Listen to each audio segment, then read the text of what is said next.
I still remember the smell of rain that morning. It clung to the road and the trees as our car rolled slowly toward the iron gates of Northbridge Boarding School. "Is this the place?" I asked, pressing my face against the window. My father glanced at the tall stone buildings. "Yes." "Are we staying long?" "Just for a while," he said. My mother didn't say anything. She stared straight ahead. I turned toward her. "Mom." "Yes, sweetheart." "Can I sit with you when we get there?"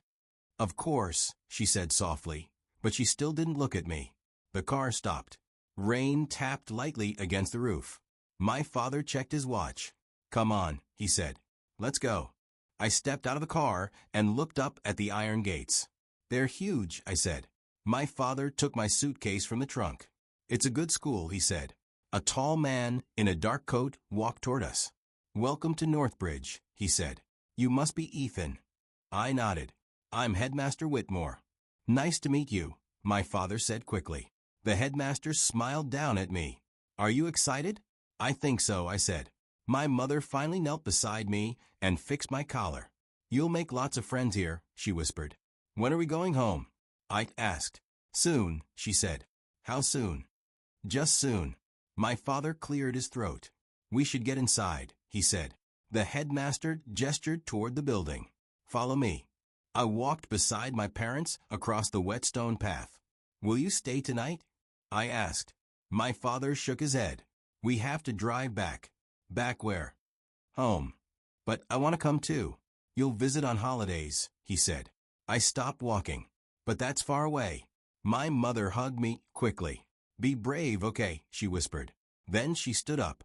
"We should go," my father said. They started walking back toward the car. "Wait," I said. Neither of them turned around. "Mom." She waved without looking back. The car door shut. The engine started. I stood there as the car rolled down the hill. "Mom." I called again. The car disappeared around the bend. The headmaster placed a hand on my shoulder. "Come along," he said gently. I followed him inside the building. The hallway smelled like polish and old wood. "This is your new home," he said. I nodded, but didn't say anything. We stopped outside a dorm room. Inside, several boys were unpacking. "This is Ethan," the headmaster announced. A tall woman with sharp glasses stepped forward.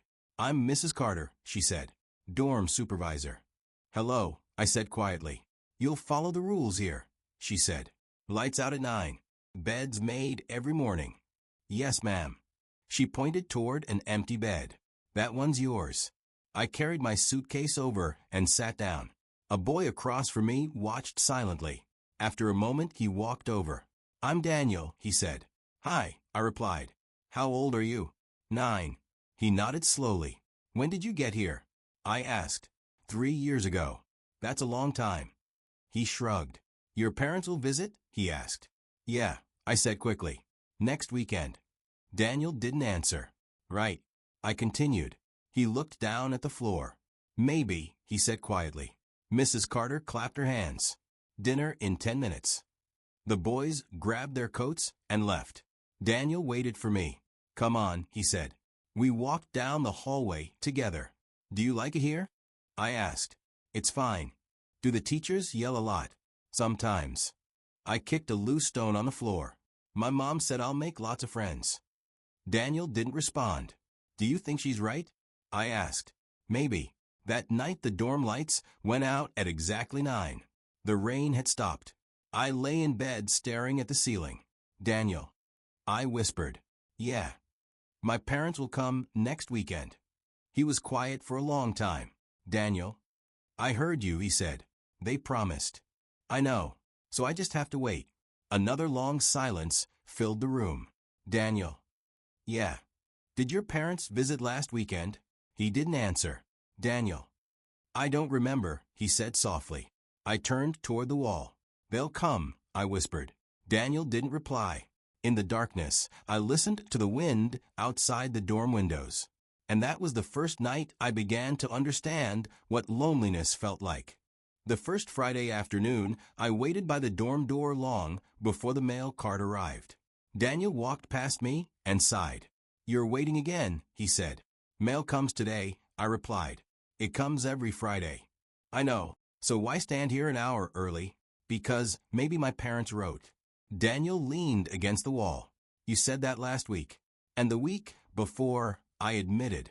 Footsteps echoed down the hallway. The metal wheels of the cart rattled across the floor. That's it, I whispered. Mrs. Carter pushed the cart inside the dorm. Mail time, she announced. Everyone gathered around her. Oliver Grant, she called. A boy cheered. Package. Samuel Reed. Here. Liam Carter. Thanks. I waited. My heart pounded louder with every name. Mrs. Carter shuffled through the envelopes. Then she closed the bag. That's all. The boys started opening boxes and letters. I stayed still. Daniel glanced at me. Nothing again, he asked quietly. Maybe it's late, I said. He didn't answer. That night I sat at the desk near my bed with a sheet of paper. Daniel watched from his mattress. You're writing again? He asked. Yes. What are you saying this time? Just things. Like what? I read aloud while writing. Dear Mom and Dad, school is going well. I scored a goal in soccer yesterday. Daniel crossed his arms. They don't answer.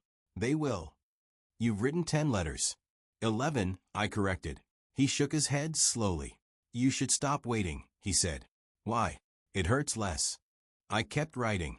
I miss you both very much, I continued softly. Daniel looked away. Weeks passed. Every Friday, I stood by the mail cart. Every Friday, my name was never called. One afternoon, Daniel sat beside me on the dorm steps.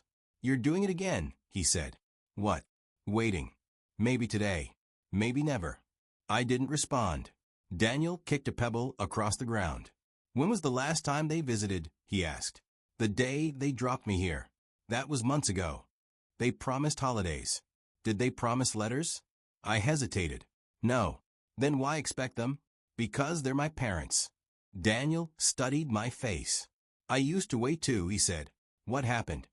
I stopped. Did they forget you? He shrugged. Maybe. I didn't like that answer. The next day, I went to the counseling office. Mr. Harris looked up from his desk.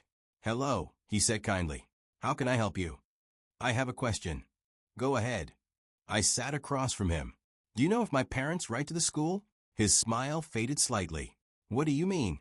I send them letters every week. That's very thoughtful, but I never get any back. Mr. Harris folded his hands. Sometimes adults get busy, he said carefully. Busy for months? It happens. So they didn't forget? I'm sure they care about you. That wasn't my question. He shifted in his chair. Focus on school and friends, he said gently. I left the office feeling heavier than when I entered. That evening Daniel looked up as I returned. What did the counselor say? He said adults get busy. Daniel laughed softly. That's his answer for everything. So you don't believe it? No. Then what do you believe? That if someone wants to write, they write.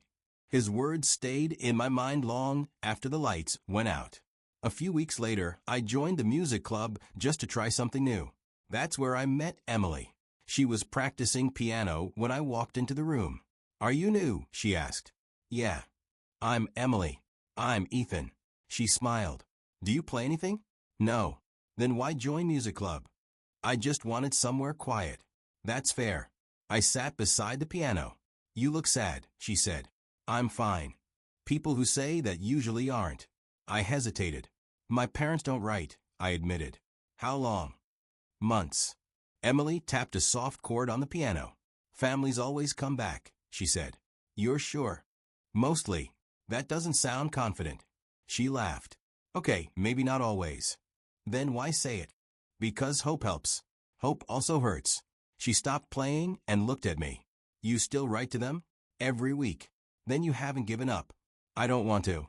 Good. Why good? Because believing in people is brave. I stared at the piano keys. What if they forgot about me? Emily shook her head. Families don't forget, she said softly. I wanted to believe her. I really did. But every Friday, the mail cart rolled down the hallway again. Every Friday, other names were called. And every Friday, the quiet question inside me grew louder. Did they forget about me? By the time I turned 13, I stopped waiting for the mail cart. Daniel noticed the change first. You didn't go downstairs today, he said. I know. You always go. Not anymore. He studied my face. So you finally quit? I guess. Quit writing too? Yeah. Daniel nodded slowly. That's good. Why does everyone say that? I asked. Because waiting makes you weak. I wasn't weak. You looked like a lost puppy. I leaned back on my bed. Well, the puppy's gone. Daniel smirked. Good. School felt different that year. I stopped watching the door during visiting days. I stopped imagining my parents walking through it. Instead, I focused on getting through each day. Daniel taught me most of what I needed to know. One afternoon, he pulled me aside near the lockers. Rule 1, he said. What rule? Don't look scared. I'm not scared. You look scared. I do not. You do, he insisted. Of what? Mark. I frowned. I'm not afraid of him. Everyone is. Mark was 2 years older than us and built like a truck. He's just loud, I said. He's a bully, Daniel replied. What's rule 2? Never give him what he wants. What does he want? Reaction. Easy enough. Daniel shook his head. It's never easy. The test came sooner than I expected. I was grabbing books from my locker when a shadow blocked the light. Well, look who it is, Mark said. I didn't turn immediately. What do you want? I asked. Just saying hello. I closed my locker. Hello. He stepped closer. You're the kid with no visitors. That's not your business. He laughed. Oh, it's everyone's business. I tried to walk past him. He shoved me back against the lockers. Your parents dumped you here, he said loudly. A few students stopped to watch. Everyone knows. My chest tightened. Move, I said quietly. What was that? I said move. He grinned. Or what? For a moment, I heard Daniel's voice in my head. Don't react. But something inside me snapped. My fist moved before I could think. It hit Mark square in the jaw. The hallway exploded with noise. You hit me? Mark shouted. Yeah, I replied. He lunged forward. We crashed into the lockers. Someone yelled, fight. A teacher's voice cut through the chaos. Break it up. Hands pulled us apart. 10 minutes later, I sat in Vice Principal Reed's office. He stared at me across his desk. Explain yourself, he said coldly. He pushed me. So you punched him? Yes. That's not how conflicts are resolved. He started it. I don't care who started it. I clenched my fists. Mark said my parents dumped me. Reed didn't react. Violence is unacceptable, he said flatly. So he just gets away with it. You both received attention. That's fair. I asked. Life isn't fair, he replied. I hated that answer. After school, I sat on the steps outside the dorm. Daniel walked up. So, he asked. Detention. He nodded. Worth it? Yeah. Daniel clapped my shoulder. You finally stopped acting like a lost puppy. I told you. Still, he continued, that punch surprised me. Surprised me too. He laughed. Mark won't bother you for a while. You sure? He respects fists. That evening, I went to the music room. Emily was already there at the piano. You're late, she said. I had detention. She stopped playing. What happened? I punched someone. Emily blinked. You? Yeah. Who? Mark. Her eyes widened. The Mark. Is there another one? Why would you do that? He said my parents dumped me. Emily sighed softly. And you believed him? I didn't think. I just hit him. She studied me carefully. Are you okay? Yeah. You don't look okay. I'm fine. She turned back to the piano. You're stronger than you think, she said quietly. That's what everyone says. Because it's true. I'm just tired. Of what? Of waiting. Emily nodded slowly. I understand. I used to think they'd come back, I admitted. And now, I think I have to survive without them. She played a gentle chord. That doesn't mean you're alone. I know. You have friends. 2 friends, I corrected. That's enough. I sat beside the piano bench. Daniel says waiting makes you weak. Daniel protects himself that way. Maybe he's right. Maybe he's scared. Of what? Caring too much. I thought about that. Do you think I need my parents? I asked. Emily considered the question. No, she said softly. Really, you needed them once. And now you're learning to stand on your own. I listened to the quiet music filling the room. For the first time in years, the empty space inside me didn't feel quite as heavy. And for the first time, I started believing that maybe I didn't need my parents to survive. I was 15 when I learned the truth. That evening, I was cleaning the school office for extra credit. Mrs. Carter had handed me a broom earlier. "Do the hallway and the main office," she said. "Why me?" I asked. "You need the credit." "Fine." The office was quiet except for the ticking clock. I swept slowly across the wooden floor. Voices drifted through the half-open door to the inner office. Vice Principal Reed spoke first. "It's strange." Dr. Whitmore replied calmly. "What is?" "His parents haven't paid in years." My broom stopped moving. Whitmore lowered his voice. "I know. Then how is the tuition covered?" "The grandfather's trust fund." My chest tightened. Reed sounded confused. "So the parents stopped paying?" "Yes." "When?" Whitmore paused. "A long time ago." "How long?" "Since the boy arrived." I leaned closer to the door. Reed spoke again. "That doesn't make sense. They signed custody over." My heart skipped. "Custody?" Reed repeated. "Yes. To the trust." "That's unusual." Whitmore sighed quietly. "Not unheard of. So the school is technically his guardian? Financially, yes. And the parents? They relinquished responsibility." I felt the room tilt slightly. Reed lowered his voice even further. "Does the boy know?" "No." "Should he?" Whitmore hesitated. "Not unless necessary." Silence filled the room. Reed finally said, "That's a heavy truth for a child." Whitmore replied softly, "He's not a child anymore." My hands trembled. Custody. Relinquished. Responsibility. The words echoed inside my head. I finished sweeping without hearing the broom scrape the floor. Later that night, I found Daniel in the dorm. "You look pale," he said. "I'm fine." "You're lying." "I just heard something." "What?" I hesitated. "Nothing." Daniel leaned closer. "Tell me." "I can't." "Why not?" "Because I'm not sure I understood." "Understood what?" I shook my head. "Forget it." Daniel crossed his arms. "You're terrible at hiding things." "I know. So what did you hear?" I swallowed. "They said my parents haven't paid in years." Daniel frowned. "Paid what?" "Tuition." "That's weird." "They also said something about custody." He went quiet. "What kind of custody?" he asked slowly. "I don't know." Daniel looked at the floor. "You should check." "Check what?" "Records." "Where?" "Student archives." "Do you know where that is?" "Basement office."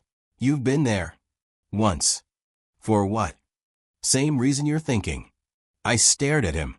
"You searched your own file?" "Yeah." "What did it say?" Daniel shrugged. "Stuff I already suspected. That your parents forgot you? Something like that." I took a deep breath. "Will you come with me?" "No." "Why not?" "Because this part you have to do alone." Later that night, I walked down the basement stairs. The air smelled like dust and paper. Metal filing cabinets lined the walls. I whispered to myself, "Okay, just find the file." Drawer after drawer slid open. Names, folders, records. Finally I saw it. My name printed on a label. Ethan Carter. My hands shook as I pulled the folder out. "Just look," I muttered. Inside were school reports, medical forms, enrollment papers. Then I saw a thick envelope. Legal documents. I unfolded the first page. My eyes moved slowly across the text. Guardianship transfer.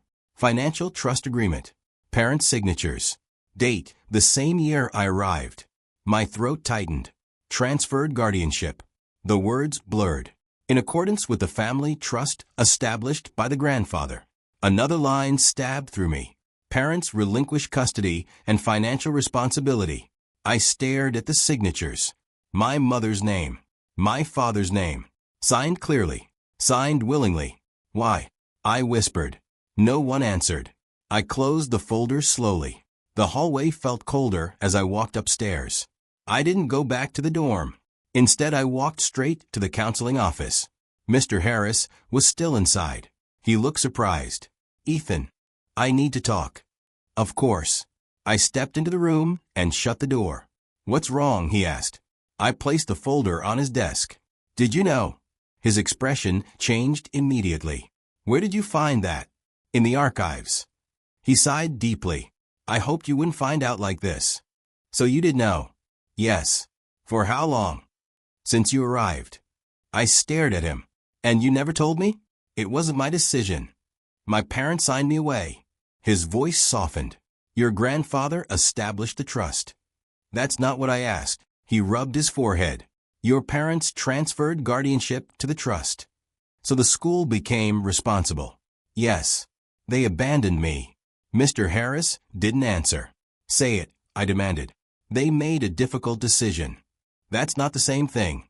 I know. Did they ever ask about me? He hesitated. No. Not once. No. My chest felt like it was collapsing. All those letters. His eyes filled with sympathy. I'm sorry. You knew they'd never answer. I suspected. And you told me they were busy. I was trying to protect you. From the truth. Yes. I laughed bitterly. That worked well. Silence filled the room. Why didn't they want me? I asked quietly. Mr. Harris spoke gently. Sometimes adults make choices they regret later. But they never came back. No. Not once. No. My eyes burned. For years, I had imagined explanations. Travel. Work. Accidents. Anything except this. They chose to leave, I whispered. Mr. Harris nodded slowly. I'm afraid so. The words shattered something inside me. For the first time in years, I felt the walls I built collapse. Tears blurred my vision. I waited for them, I said. I know. I wrote letters. I remember.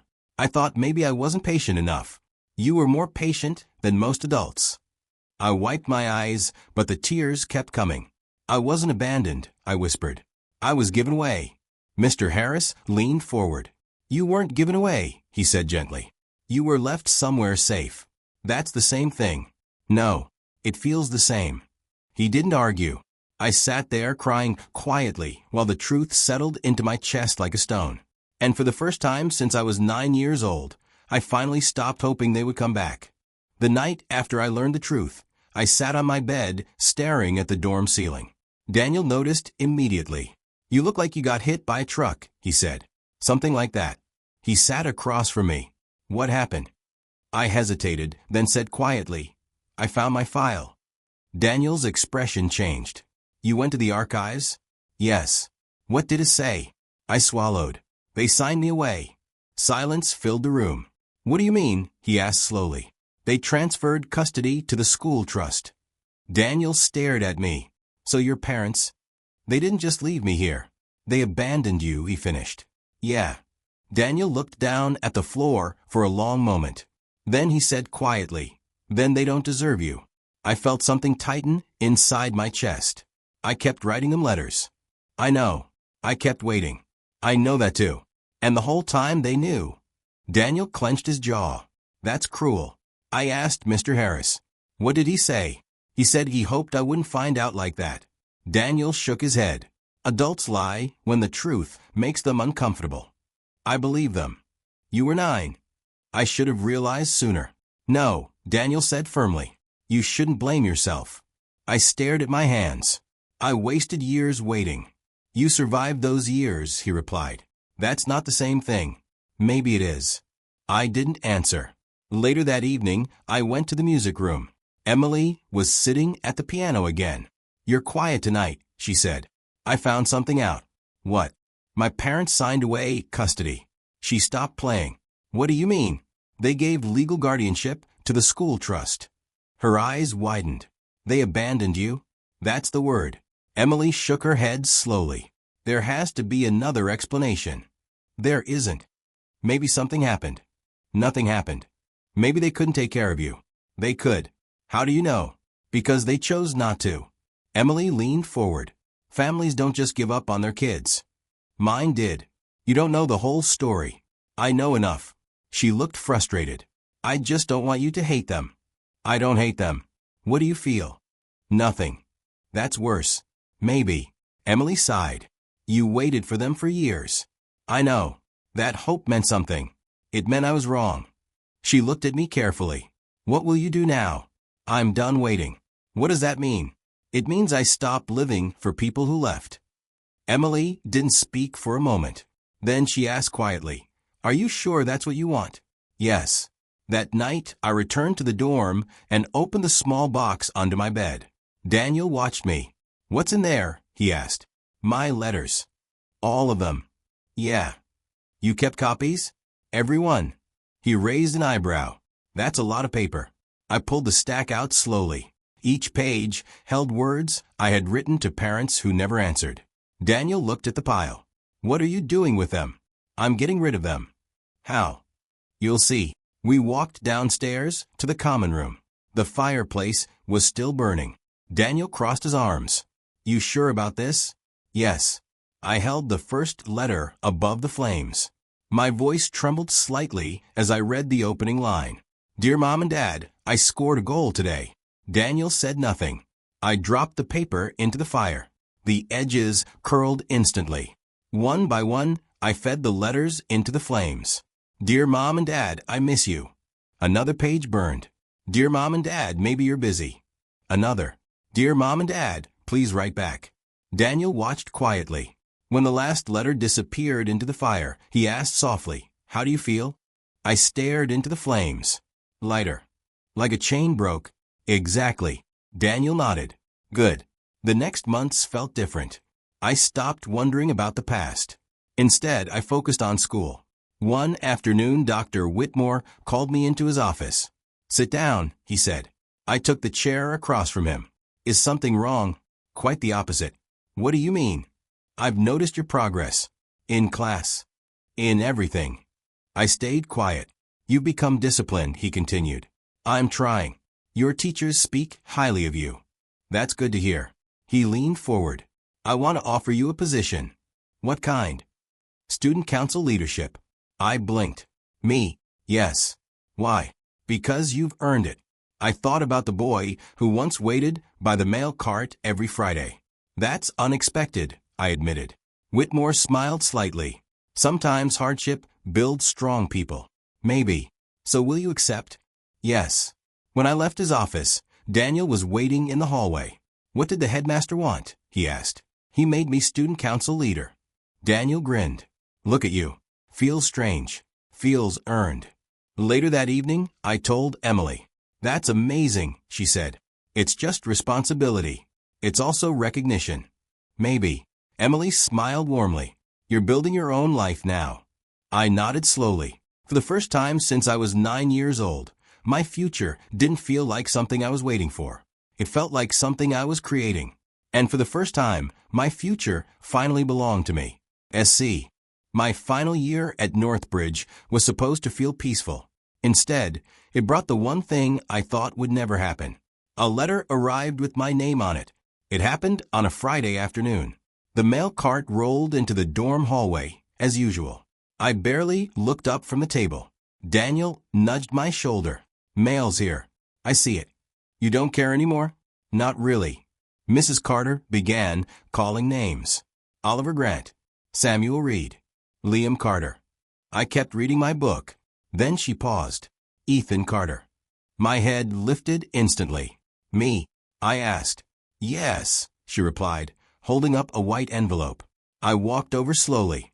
My heart was beating harder than it had in years. "Here," she said, handing it to me.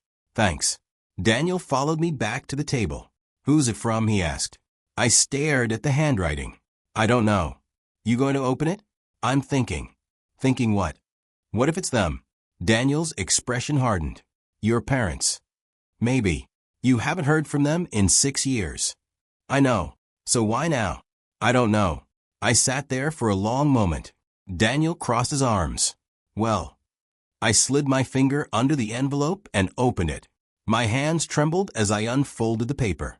Daniel watched my face carefully. "What does it say?" I started reading quietly. "Dear Ethan." My chest tightened. "It's my mother," I whispered. Daniel leaned closer. "Read it." I continued slowly. "She says they struggled financially and emotionally when I was younger." Daniel frowned. "That's their explanation." "Wait."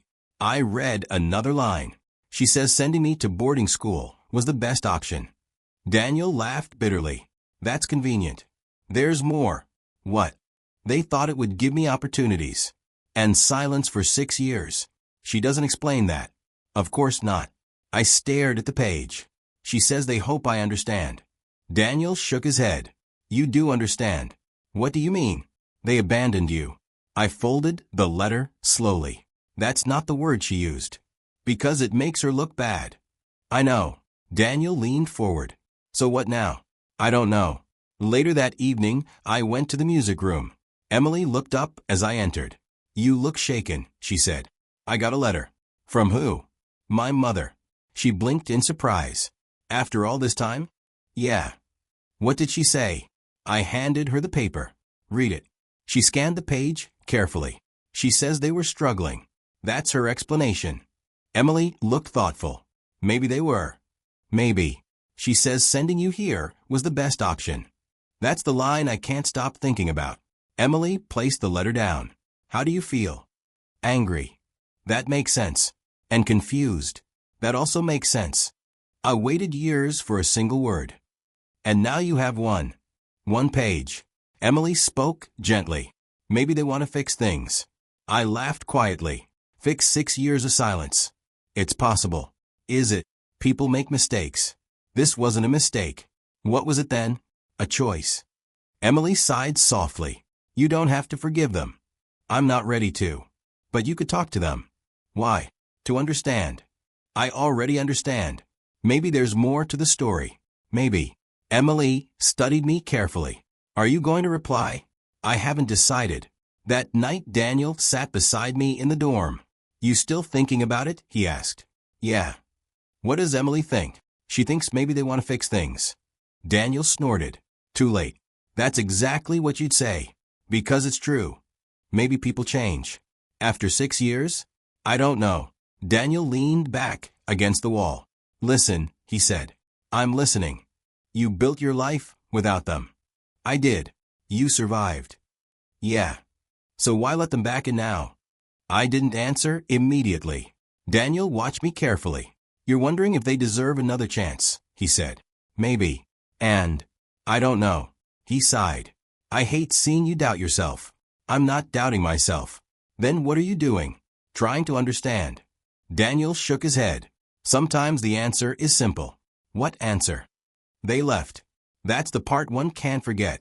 Then don't. Later that night, I sat alone at my desk with the letter in front of me.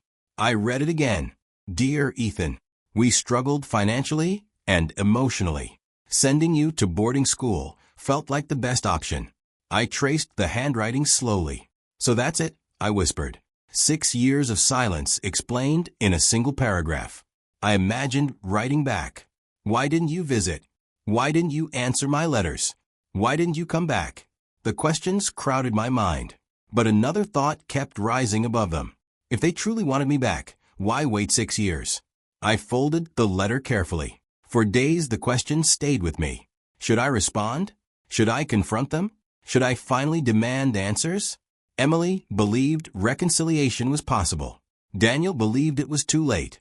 And somewhere between those two voices, I realized something important. Deep down, I already knew my answer.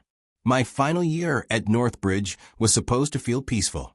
Instead, it brought the one thing I thought would never happen. A letter arrived with my name on it. It happened on a Friday afternoon. The mail cart rolled into the dorm hallway, as usual. I barely looked up from the table. Daniel nudged my shoulder. Mail's here. I see it. You don't care anymore? Not really. Mrs. Carter began calling names. Oliver Grant. Samuel Reed. Liam Carter. I kept reading my book. Then she paused. Ethan Carter. My head lifted instantly. Me? I asked. Yes, she replied, holding up a white envelope. He walked over slowly. My heart was beating harder than it had in years. Here, she said, handing it to me. Thanks. Daniel followed me back to the table. Who's it from? He asked. I stared at the handwriting. I don't know. You going to open it? I'm thinking. Thinking what? What if it's them? Daniel's expression hardened. Your parents. Maybe. You haven't heard from them in 6 years. I know. So why now? I don't know. I sat there for a long moment. Daniel crossed his arms. Well. I slid my finger under the envelope and opened it. My hands trembled as I unfolded the paper. Daniel watched my face carefully. What does it say? I started reading quietly. Dear Ethan. My chest tightened. It's my mother, I whispered. Daniel leaned closer. Read it. I continued slowly. She says they struggled financially and emotionally when I was younger. Daniel frowned. That's their explanation. Wait. I read another line. She says sending me to boarding school was the best option. Daniel laughed bitterly. That's convenient. There's more. What? They thought it would give me opportunities. And silence for 6 years. She doesn't explain that. Of course not. I stared at the page. She says they hope I understand. Daniel shook his head. You do understand. What do you mean? They abandoned you. I folded the letter slowly. That's not the word she used. Because it makes her look bad. I know. Daniel leaned forward. So what now? I don't know. Later that evening, I went to the music room. Emily looked up as I entered. You look shaken, she said. I got a letter. From who? My mother. She blinked in surprise. After all this time? Yeah. What did she say? I handed her the paper. Read it. She scanned the page carefully. She says they were struggling. That's her explanation. Emily looked thoughtful. Maybe they were. Maybe. She says sending you here was the best option. That's the line I can't stop thinking about. Emily placed the letter down. How do you feel? Angry. That makes sense. And confused. That also makes sense. I waited years for a single word. And now you have one. One page. Emily spoke gently. Maybe they want to fix things. I laughed quietly. Fix 6 years of silence. It's possible. Is it? People make mistakes. This wasn't a mistake. What was it then? A choice. Emily sighed softly. You don't have to forgive them. I'm not ready to. But you could talk to them. Why? To understand. I already understand. Maybe there's more to the story. Maybe. Emily studied me carefully. Are you going to reply? I haven't decided. That night Daniel sat beside me in the dorm. You still thinking about it? He asked. Yeah. What does Emily think? She thinks maybe they want to fix things. Daniel snorted. Too late. That's exactly what you'd say. Because it's true. Maybe people change. After 6 years? I don't know. Daniel leaned back against the wall. Listen, he said. I'm listening. You built your life without them. I did. You survived. Yeah. So why let them back in now? I didn't answer immediately. Daniel watched me carefully. You're wondering if they deserve another chance, he said. Maybe. And I don't know. He sighed. I hate seeing you doubt yourself. I'm not doubting myself. Then, what are you doing? Trying to understand. Daniel shook his head. Sometimes the answer is simple. What answer? They left. That's the part one can't forget. Then don't. Later that night, I sat alone at my desk with the letter in front of me. I read it again. Dear Ethan, we struggled financially and emotionally. Sending you to boarding school felt like the best option. I traced the handwriting slowly. So that's it, I whispered. 6 years of silence explained in a single paragraph. I imagined writing back.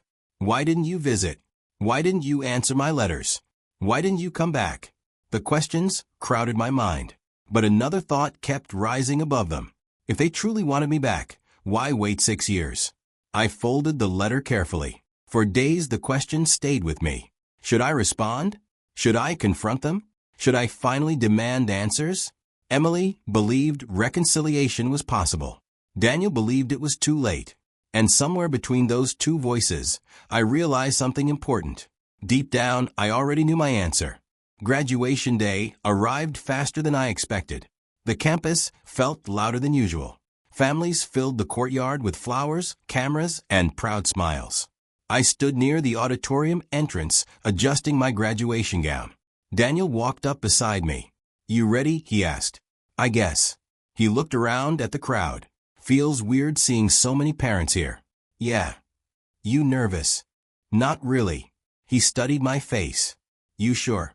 I've been through worse things than graduation. Daniel laughed softly. That's true. Across the courtyard, I saw Emily walking toward us, holding a small stack of papers. Hey, she said. Hey, I replied. You both look very official, she teased. Daniel adjusted his cap. I feel important. You look ridiculous, she said. Thank you. Emily glanced around. My parents are trying to park the car, she said. Daniel nodded toward the entrance. My uncle's inside already. You mentioned him before, Emily said. Yeah, Daniel replied. He's the only one who ever visits. That's still something. Daniel shrugged. Better than nothing. Emily looked at me for a moment. Then she asked quietly, Are your parents coming? I followed her gaze toward the rows of seats visible through the open doors. Empty chairs. Families gathering. I don't think so, I said. You didn't invite them? I did. And? No reply. Emily looked sad, but didn't press further. Daniel spoke instead. They missed their chance years ago. Maybe, Emily said gently. Definitely, Daniel replied. A teacher called from the doorway. Graduates, please line up. Daniel nudged me. That's us. We joined the line forming along the hallway. Students whispered nervously. Can you believe we're finally done? Someone said behind me. Feels unreal, another replied. Daniel leaned closer. You ever imagine this day when we were 13? Not really. I thought I'd get expelled before graduation. That almost happened. Twice. Emily laughed quietly behind us. You two were impossible. We were survivors, Daniel corrected. Same thing. The auditorium doors opened. The noise of the crowd rushed in. Students began walking inside. As we entered, I saw rows and rows of families. Parents waving. Younger siblings holding balloons. Cameras flashing. Daniel pointed toward the middle row. That's my uncle, he whispered. A tall man waved enthusiastically. Daniel waved back. Nice guy, I said. He is. Emily leaned forward. There are my parents, she said happily. I saw a couple standing near the aisle, holding a huge bouquet of flowers. Her mother waved. Emily smiled brightly. They look proud, I said. They are. Then she glanced at me again. Are you okay? Yeah. You sure? I'm used to empty seats. Emily squeezed my arm gently. You're not alone today. I know. The ceremony began with speeches. I barely listened. Instead, I watched the audience. Every time a student's name was called, families erupted in cheers, clapping, whistles, loud applause. Daniel whispered beside me. This is going to be embarrassing. Why? My uncle is very loud. Good. I mean really loud. That's better than silence. Daniel looked at me carefully. Don't think about that. I'm trying not to. One by one names were announced. Students walked across the stage. Cheers filled the room again and again. Daniel's turn came first. Daniel Hayes. His uncle jumped to his feet. That's my nephew. Laughter spread through the audience. Daniel shook his head as he walked across the stage. When he returned, he whispered, Told you. Emily's name followed shortly after. Emily Turner. Her parents stood immediately. Her mother held up the bouquet while cheering loudly. Emily smiled as she crossed the stage. When she returned, she whispered excitedly. That was terrifying. You did great, I said. The line moved forward slowly. Then the announcer's voice spoke again. Ethan Carter. My heart pounded. Daniel nudged my shoulder. Go. I walked toward the stage. The lights felt bright. Dr. Whitmore stood waiting with a diploma in his hand. As I approached, he smiled. You made it, he whispered quietly while shaking my hand. Thank you, I replied. I turned toward the audience. For a moment the room felt enormous. Rows of faces stared back at me. Some people clapped politely. But the loud cheers I had heard for others never came. Behind me, no voices called my name. No family stood to celebrate. Just silence. I walked back to my seat slowly. Daniel leaned closer. I'm clapping extra loud for you, he whispered. He started applauding enthusiastically. Emily joined him. Me too, she said. Their applause echoed softly in the quiet space behind me. Thanks, I said. After the ceremony ended, students rushed toward their families. Hugs filled the room. Cameras flashed everywhere. Daniel walked over with his uncle. This is Ethan, Daniel said. The man shook my hand warmly. Daniel talks about you a lot. Hopefully good things, I said. Mostly good, Daniel replied. Emily approached with her parents. This is Ethan, she told them. Her mother smiled kindly. Congratulations. Thank you. Her father added. Emily says you helped her survive exams. That's mutual, I replied. Emily looked at me gently. Are you heading back to the dorm? Probably. Come celebrate with us, her mother offered. I hesitated. Daniel spoke quietly. You should go. Maybe later, I said. Emily nodded. Okay. As the crowd slowly thinned, I stood near the back of the auditorium. The rows of seats behind me remained empty. For years, I had imagined someone sitting there, someone cheering, someone proud. But now the silence didn't hurt the same way it once did, because I understood something important. I had walked across that stage by myself, and somehow that made the achievement feel even stronger. After the ceremony ended, the campus slowly filled with goodbyes. Families hugged their children. Cars lined the driveway. Laughter echoed across the courtyard. I stood near the dorm entrance, holding my diploma. Daniel walked up beside me. So this is it, he said. Looks like it. You going to miss this place? Parts of it. Which parts? You and Emily. Daniel smirked. Good answer. We walked back toward the dorm building. Students passed us carrying suitcases. Parents followed behind them. This place feels smaller today, Daniel said. Maybe because we're leaving. Or maybe because we grew up. Maybe both. Inside the dorm hallway, everything looked familiar. The lockers. The bulletin board. The worn carpet we had walked across for years. Daniel pushed open the dorm room door. Well, he said, home sweet home. For the last time. I looked around the room. My bed was already half packed. Daniel dropped onto his mattress. You leaving today? He asked. Yeah. What about you? My uncle's driving me tomorrow morning. Lucky. Not really. You at least have someone picking you up. Daniel watched me carefully. You okay? I'm fine. You don't have to pretend with me. I know. I closed my suitcase slowly. 9 years of life packed into one bag.